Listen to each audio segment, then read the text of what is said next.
Hello, my name is Jerry Torres. I'm a retired United States Army Green Beret. During my military career, I served in combat, counter-drug, counterterrorism, peacekeeping, and foreign internal defense missions around the world.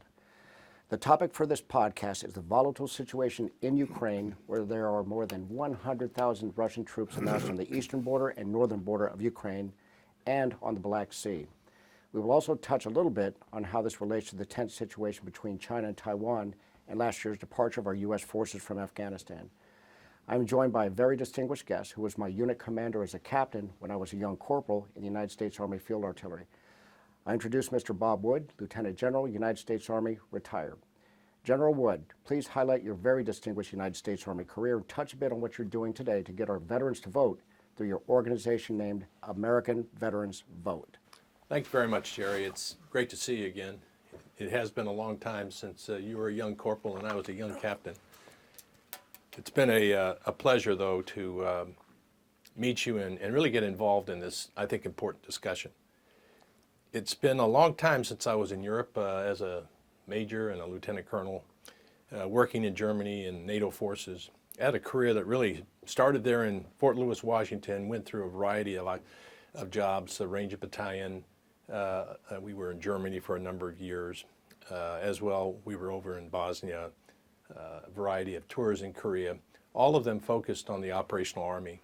When I wasn't doing operational stuff in a field as a field artillery officer, as a general officer, I was involved in some interesting staff work that took me all the way to Bosnia. It took me into Korea. It allowed me to operate in the Joint Force.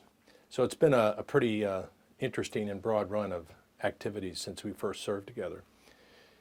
What I've learned in all that is you have to constantly focus on the mission and understand, frankly, the enemy or the situation you're in.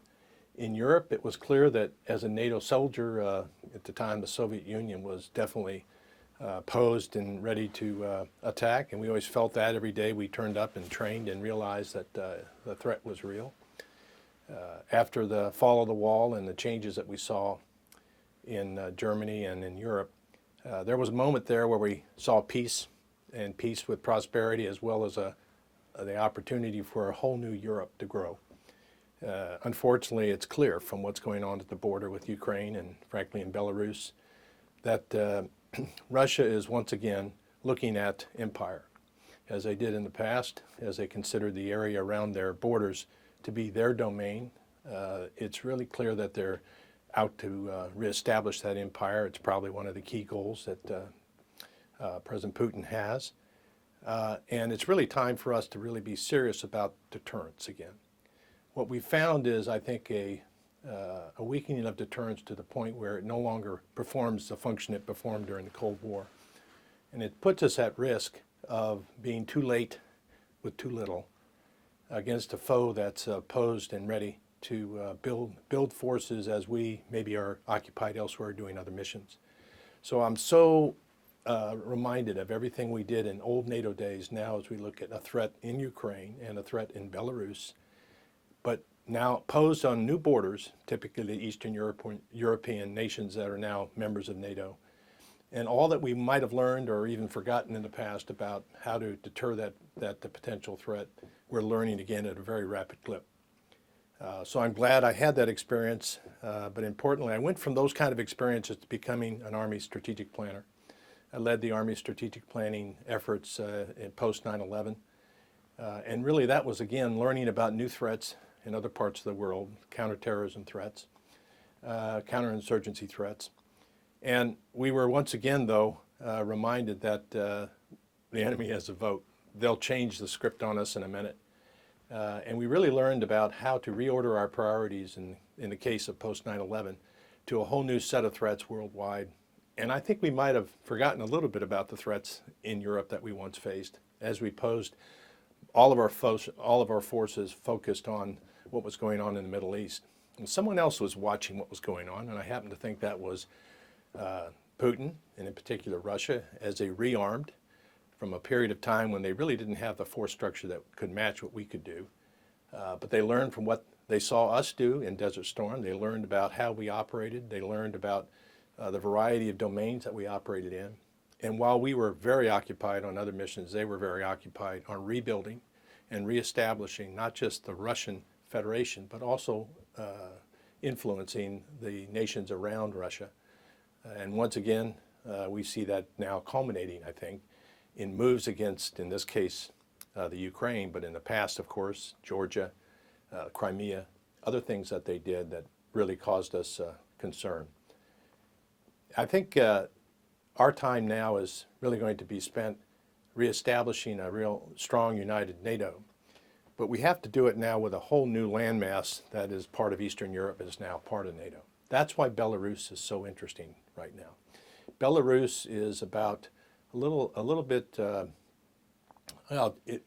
four NATO nations, really 5 NATO nations, are opposed and connected at that border with Belarus. In Belarus right now, there's an exercise ongoing, it's a PAD 2021, which really means West, PAD West, in which there are logistics forces, there are reinforcement elements of the Belarus military, and the First Guards Tank Army of the Russian Federation are in Belarus. And Belarus is now in touch with all the border nations of NATO that are up against that border. And so we don't really need to talk about U.S. forces going into Ukraine as much as we need to understand that NATO right now is at risk because of those forces on its border, doing what they call normal exercises, but what we would call positioning forces to possibly take offensive action. So it has our attention. It really is an old echo of old NATO, where we had this opposition on the border. But in this case now, we also have a naval threat in the Black Sea. Russia's moved in there to reinforce Crimea. We have air forces that are being moved into Belarus and demonstrated their field operating capabilities. But we now have cyber as well.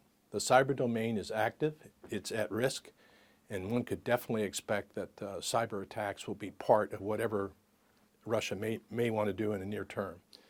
So these influence operations and this obvious offensive set that we see in the Ukraine is something we have to spend very serious time and attention to across a variety of our influence operations. General Wood, what's your understanding of what's happening on the border between Russia and Ukraine, and is our intelligence and Biden's assessment accurate?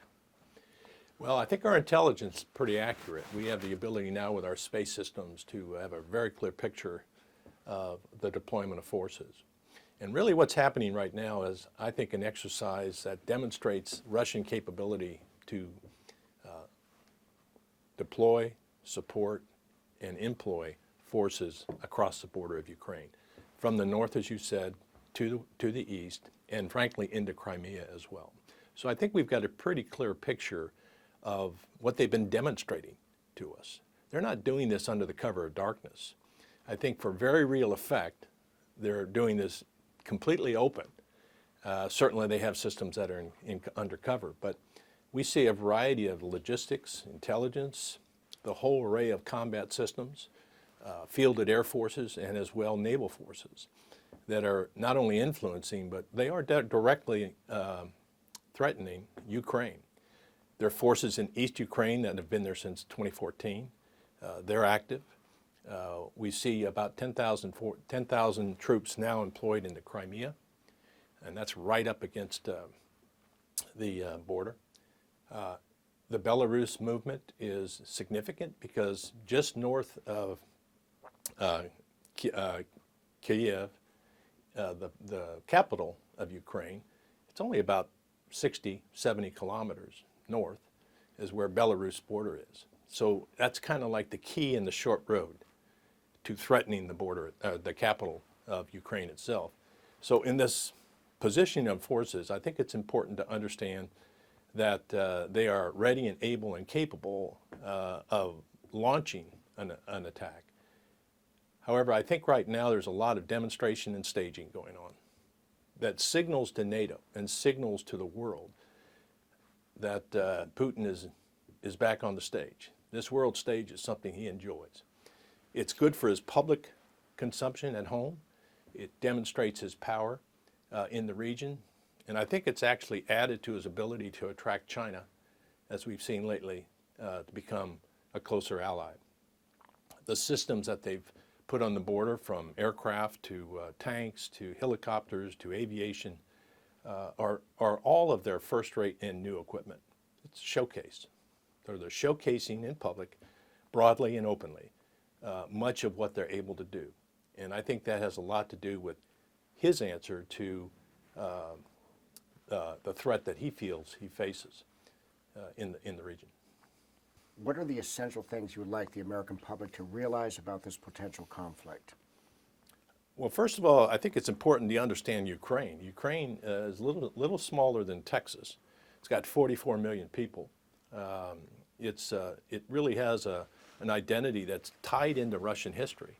It's not a surprise that Russia considers that the Ukraine is part of Russia itself. It sits where it sits in the geography of Europe. It's right along the Black Sea. It has a variety of NATO countries that touch the Ukraine. Anything that happens in Ukraine will immediately threaten or alarm, certainly, the 6 nations that abut the border with Ukraine and Belarus. As well, we have 2 NATO nations that are really along the Black Sea, and they too are going to be threatened, Bulgaria and Turkey. So it's not just a Ukraine problem. If there's an offensive action against Ukraine, it will immediately threaten countries of NATO. It may not trigger Article 5, but it might trigger a look at the Article 5 provisions of the NATO compact that says attack on one is attack on all. There'll be a debate. It'll be part of the discussion. And once again, that's exactly what I think Putin wants to have. He wants to bring that to the top, force the discussion, and play his hand. It'll be interesting to see how that turns out. Yeah. Ukraine, by the way, has the second largest natural gas reserves compared to Norway in Europe. It also has enormous capacity to store this gas and oil capabilities in Ukraine itself. It's a prize in this world of energy, importance of energy, and for Russia in particular. The Ukraine has these reserves and this storage capability that not only allow it to be a nation and stand on its own, but also to be a remarkable prize for Putin. It goes along the same line we talked about Nord Stream 2. Nord Stream 2, we understand Germany's reliance on that and where it stands in the discussions the president has had with the new secretary there. We think that it is going to be a key element of deterrence if and when we decide to exercise with Germany the ability to close that pipeline. It's really a remarkable influence that we have, but what happened of late is China has now offered to buy the gas from Russia, and so it might be a relief to that particular pressure point that is still in our ability to exercise. Right. I think this conflict, if it starts, is going to be short and sharp and extremely deadly. If you look at the nature of the systems and the opposition of strengths and weaknesses against the Ukraine forces, I think it'll be short, sharp, and extremely bloody. But it's not going to stop quickly. I think there will be a counterinsurgency, or we'll have, after the conventional stage, they call it a guerrilla war. It'll be really about the people of Ukraine who've experienced freedom, who understand what they can gain and what they're about to lose. I think they're going to face a long-term fight, something like they've faced in the eastern end of Ukraine, and now see it with a broader population. So it might start quickly, be bloody, but I think it'll last much longer than Russia would prefer, and I think Putin knows that. Right. You know, I know you touched on this, but I'm going to ask the question again. What strategic advantage does Russia and Putin get from taking all or part of the Ukraine and Crimea? They have both of them now. I think they redefine the basic framework of national power in Europe if they do that. So we had NATO, and then EU was created, and we understand the purpose of both entities. But by taking the Ukraine, suddenly I think the basic framework of relations between nations in Europe have to now account for an ascendant and aggressive, and in fact a hostile Russia. You can't simply consider Russia another or larger actor, nuclear powered at that, it's really going to realign, I think, the framework of nations when you see this predatory threat of Russia. What they cannot do, what Russia will not allow, I know, is a democratic, independent, and prosperous Ukraine that is outside the orbit of Russia. It's counter to their history. It's counter to his spoken intent of Russian identity of Ukraine. It's a one nation is what he thinks, a one people. And so I think the strategic advantages for them is cause the fracturing of relationships between nations, threatening the smaller, newer nations of NATO, having really NATO and EU possibly fracture along lines of France and Germany in their intentions and the U.S. responsibilities to support NATO. And I think that's going to be a huge issue. Another thing that just, when you think about the history of Europe and you think about the nations there, if you go back to the Hitler and Anschluss, in which Austria was seen as one people with Germany, it's not unlike, I think, Putin thinking of Ukraine as one people with Russia. When I first visited Ukraine long ago, it was a startling revelation to me that the Ukraine had its own seat in the UN, as did Belarus. There were 3 seats. It wasn't just a Soviet seat. So for a long time, there's been this really recognition inside the conscience of the Russian people and certainly the Russian government that Ukraine was an entity within the Soviet Empire. Now, I think with the Soviet Empire gone, there's still intentions of reestablishing that empire. If they were to take Ukraine, they'd have access to warm water. A warm water port for Russia has always been a difficulty and a goal. They have a port in the north that has to come out through the northern approaches, the Arctic approach, but a warm water port through Ukraine into the Black Sea that they control would be extremely important to them. It closes a threatened flank that Russia feels they might have, that is a flank from the south. And I think it would fulfill Putin's imperial objectives, which I think would be a big win for him. Sure. What concessions does Russia and Putin want? And what is the United States and NATO willing to Well, give? I think he's stated it. The last thing he wants to see is Ukraine become another member of NATO. He wants to stop, prohibit NATO from accepting or offering and accepting NATO membership to the Ukraine. So that, first and foremost. He would like to return, I think, to the 1987 European security architecture. That is to say, without the Eastern European nations folded into NATO. He'd like to go back to the 87 arrangement, the security arrangement then. He'd like the Ukraine not to be in NATO. He's asked for the West to scale back their Eastern Europe deployments, or really, frankly, the presence in Eastern Europe. He wants that border that he sees as a threat to him demilitarized, particularly with Western forces. They may be poised or they're able to move through that area. And I think that's on the table and hadn't come off the table. Sure. And what concessions do you think NATO and the United States are willing to give? Well, we've already put some things forward that he has not accepted or apparently has not accepted. And a lot of them are transparency agreements for the type weapons that we put on the ground and are near his border. That's missiles, a variety of things that he's concerned about that have the ability to strike at distance from deployments in what we would call Eastern Europe. As well, I think there's some arms control initiatives that the U.S. has offered, possibly. Confidence building measures, as they used to be called. Everything from whatever the hotline's called these days to sharing of information that's important to the defense of both sides.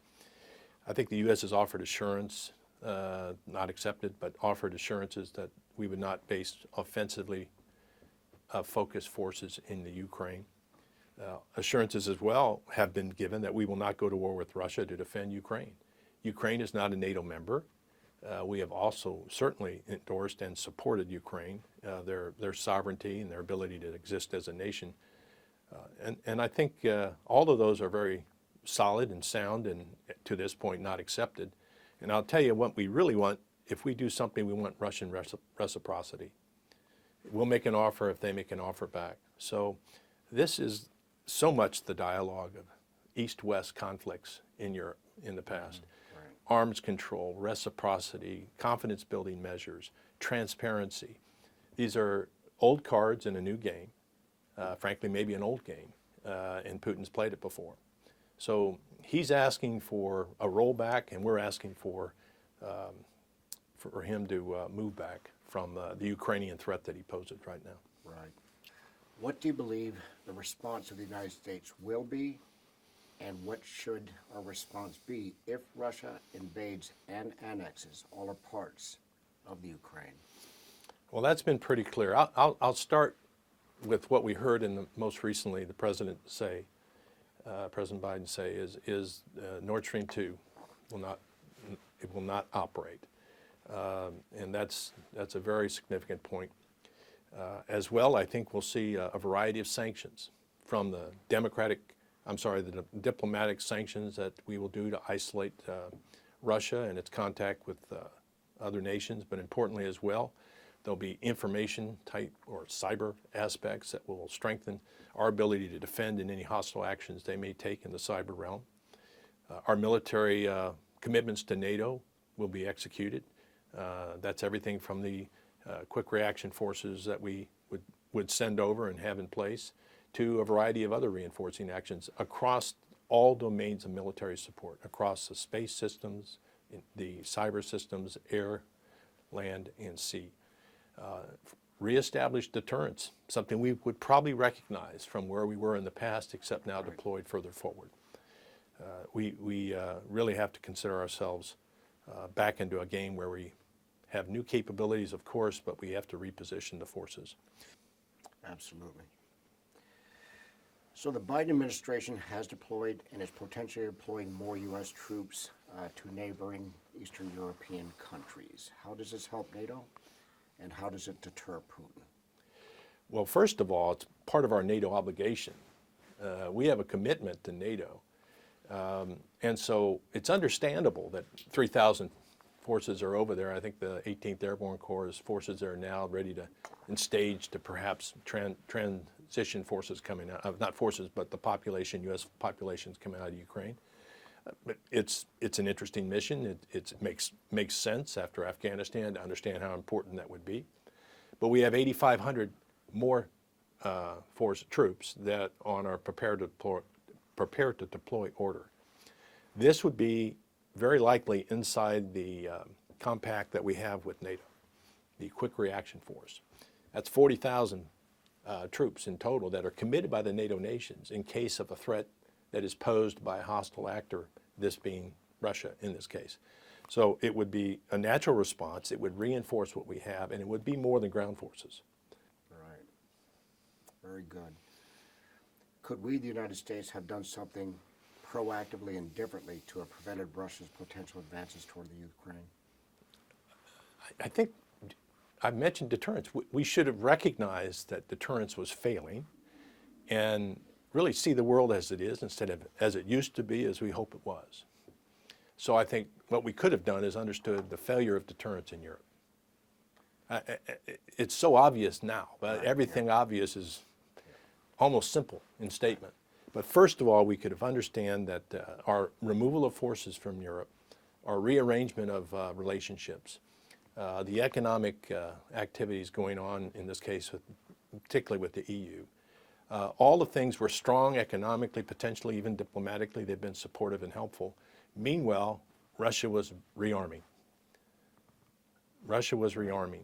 And you could just see from the actions in Georgia, Crimea, Eastern Ukraine, frankly in the Arctic as well, Russia was not at all deterred.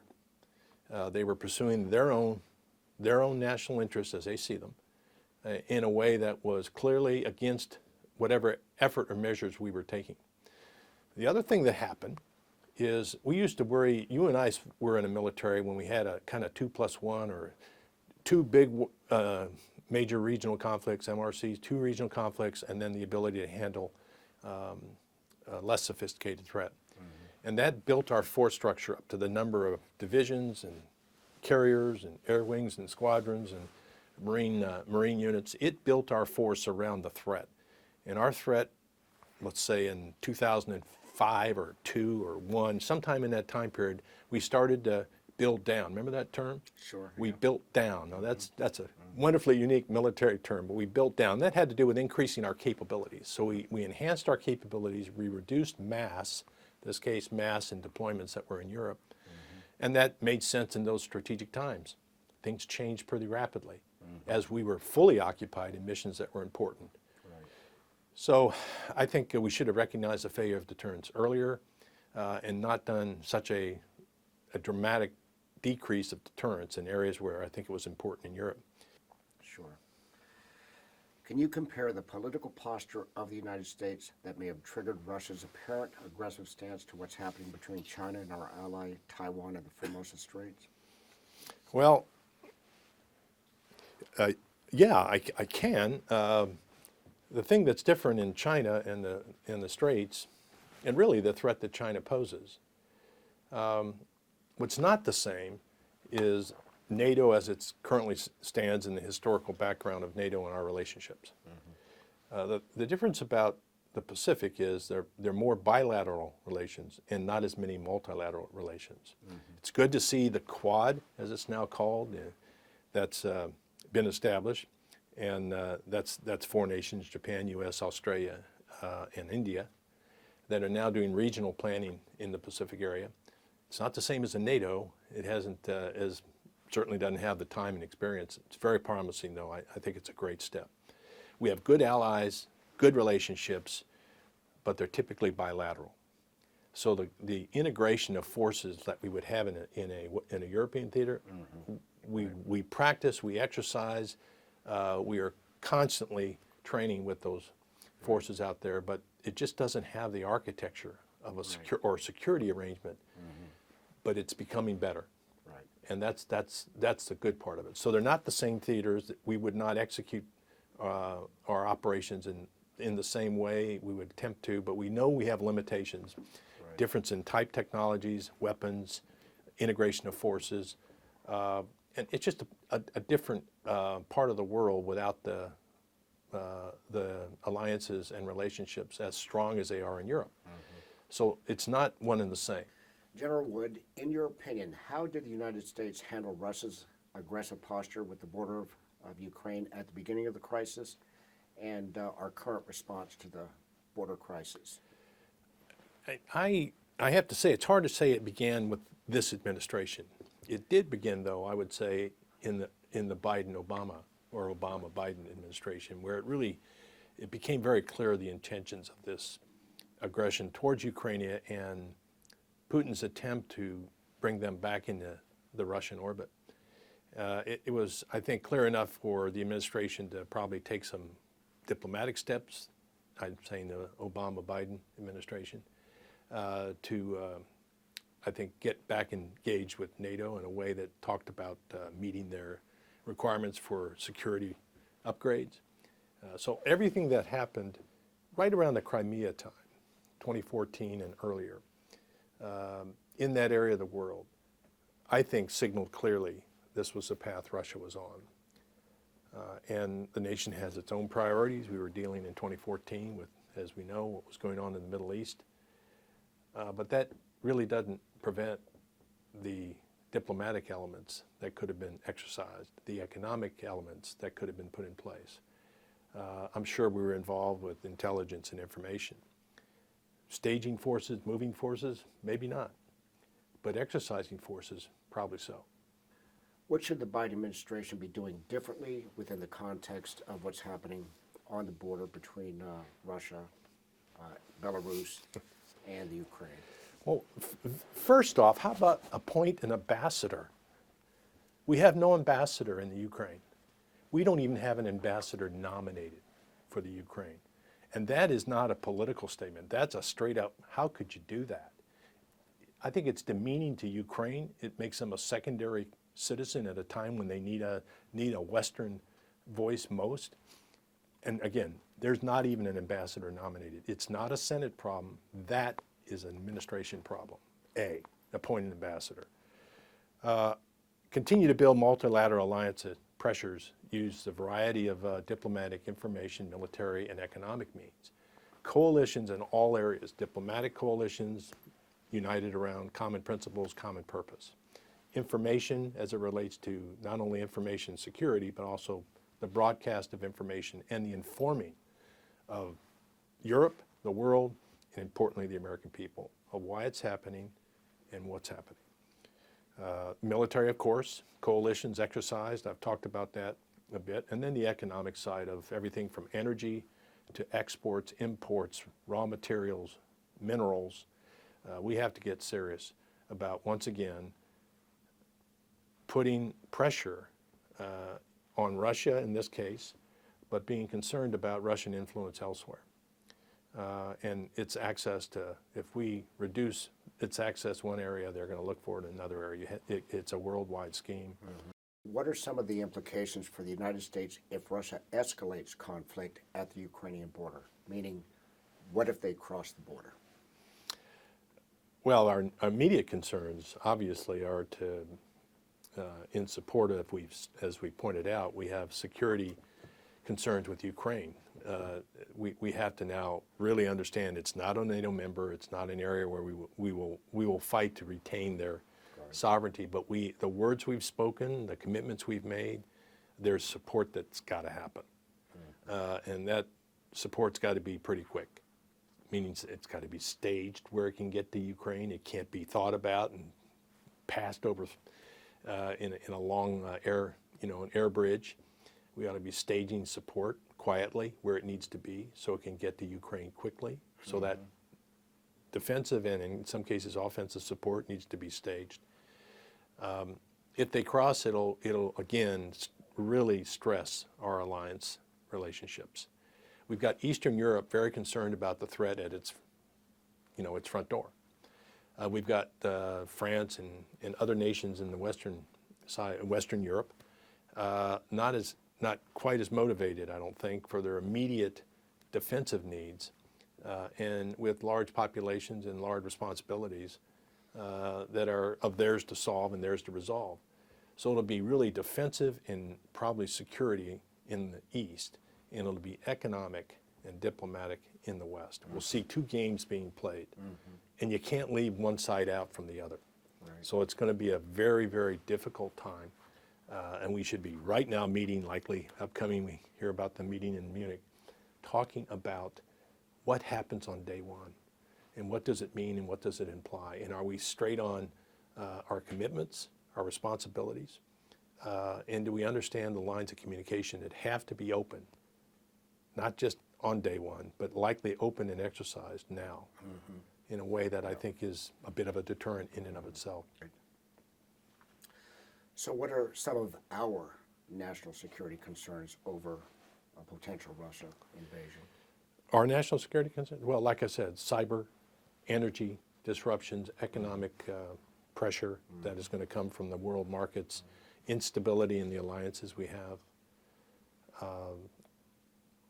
Frankly, troops on the ground, not in Ukraine, but defending our NATO commitments, meeting our NATO obligations and commitments. That's a lot of troops, it's a lot of deployments, it's a lot of families looking at that aspect of service they're proud of. So there's a wear and tear on the force, I think. As on the security side, if we think what's our end game and compare it to what Putin's end game is, I hope we have that done right. I hope that thinking is being done. What's on the far side of his gain strategically and our gain? And we ought to look at relationships, we ought to look at resources, we ought to look at troop positioning and dispositions. We ought to think through what capabilities he demonstrates if he does something like this, cross the border and enter conflict, or even what he's demonstrated in the field that we know he's got at the borders of the Ukraine. He's shown his whole hand. Right. And we need to be very, very attentive to that. And it gives us another good couple years in designing and creating. The technologies we've got are world class. The technologies he's got are derivative or borrowed. It's just a fact. So we take his strengths, if we may see them played out, and we have the ability to counter those strengths and account for them sometime in the future. So General Wood, on another subject, kind of related, what would you have done differently when the United States departed Afghanistan? Well, I think I mentioned earlier, I think Afghanistan was a failure in strategic planning. It goes back to what was our intent? What were we told to do? We knew we were leaving. The former President Trump had announced that we would be departing. I don't know what guidance was given to the planning that was undertaken. I'd point out particularly that that was CENTCOM area of responsibility. Right. That was a plan that was created and approved by the CENTCOM commander, General McKenzie. So that strategic planning is built around assumptions. It has risk mitigation measures. It has courses of action that can be taken, Kabul airfield or Bagram. But it was done in a way that's, I've had in my past, it's done in a practiced and learned way, this planning. And it gets to a point where you have to make choices. And obviously the leadership of the military made choices, recommended it to Secretary Austin, and the President was given that guidance. I would say that I would have offered the first point and most important point was I would suggest a simple guidance of we need an honorable, secure exit. You're a military man. I've been one myself. Got it. Honorable, secure exit. Now go plan. And build it in courses of action that are least risky, and most likely. I believe there was too much hope built into that plan. We hope the Afghan forces can hold. We hope we have access to the region. We hope we can count on our allies to defend their installations as we evacuated ours. We hope the airfield closest to the embassy will be able to be secured. Too much hope. That I would have probably challenged the assumptions early, because in joint strategic planning, you understand what your assumptions are. You have the ability to gauge whether those assumptions are happening or not happening, particularly on an announced withdrawal that we were undertaking at the far end of a Trump administration, at the front end of another incoming administration. And I think we lost track of the assumptions we built the plans on and the nature of reality on the ground. So again, a failure in strategic planning. Would you have left U.S. troops in Afghanistan, and how many? Absolutely. I think the number was right, 2,500. But troops is a generic. What kind of troops? It could be heavy intel, could be aviation support, it could be ties to our space systems for reconnaissance and intelligence. So troops is a generic that's a little bit deceiving. I would have left 2,500 of the right forces tailored to help with diplomatic activities that were our responsibility in certain areas, but also across all domains, air, sea, ground, space, cyber. And that, I think, could have been sustained, and it could have been sustained in the base we built for that purpose, which was Bagram. Right. End the mission. I would have just said, that's what we're going to do, and I think that's likely of what was recommended by senior military leadership. It was obviously not followed. We ended up with what I call a debacle. And I know from my heavy engagement with veterans that was beyond an embarrassment. That was something that I think harmed anyone who served there to see the professionalism of our force displayed in the way it was. We have a tremendous military with the capability to do far better than on that day at that time, except for those soldiers and Marines who were and airmen who were stationed there and executed their mission extremely well, unfortunately with the loss of life. Right. Well, General Wood, it was a pleasure serving with you when I was a young troop and you were a captain. You taught me as an NCO. First 11 Field Artillery, Indeed. back in the 1976 or 77 time frame, if I remember right. Right. And it's even a greater pleasure knowing you're working with veterans today to get them to vote, because we do need them to vote via your organization, American Veterans Vote.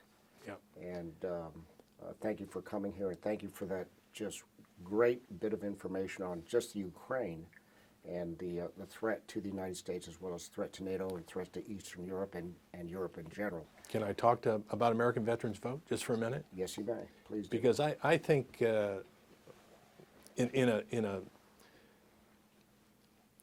I was approached by a former commander of mine who I sent from Korea. He used to command a unit for me, a captain like I was when we were together.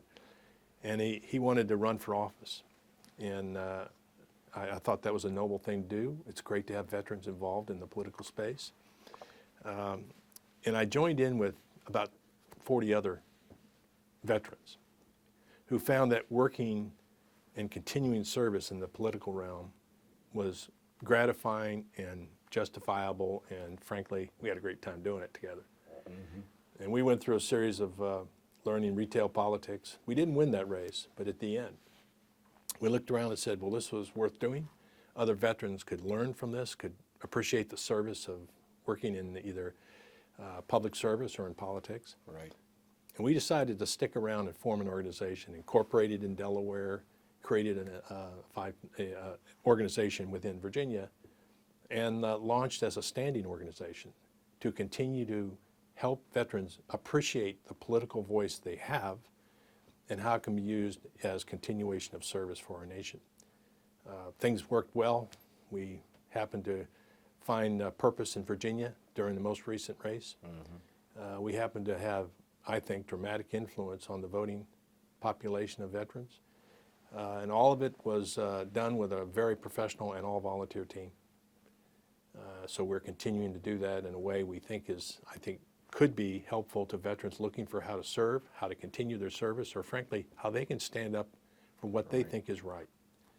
And we do that, I think, in a way that is not just inclusive of veterans, but of their family members, and as well those what we call mission partners, who are equally committed to making a difference and continuing their service.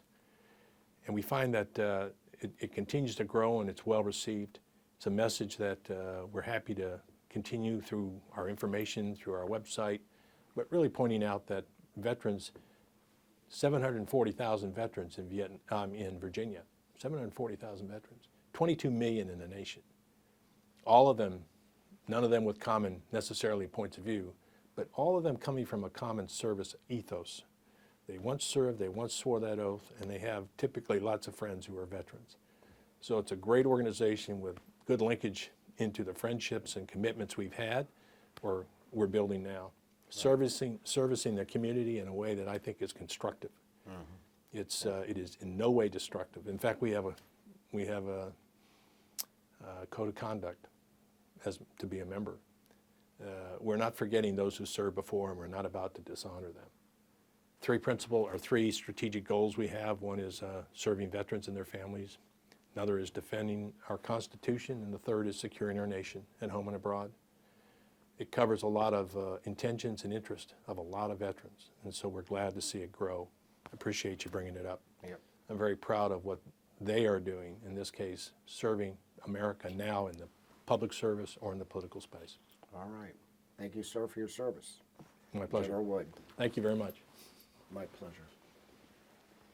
For you veterans, please visit the American Veterans Vote website at www.americanveteransvote.com. Thank you again, Lieutenant General Wood, and bless our noble troops, veterans, and our great nation. Thank you.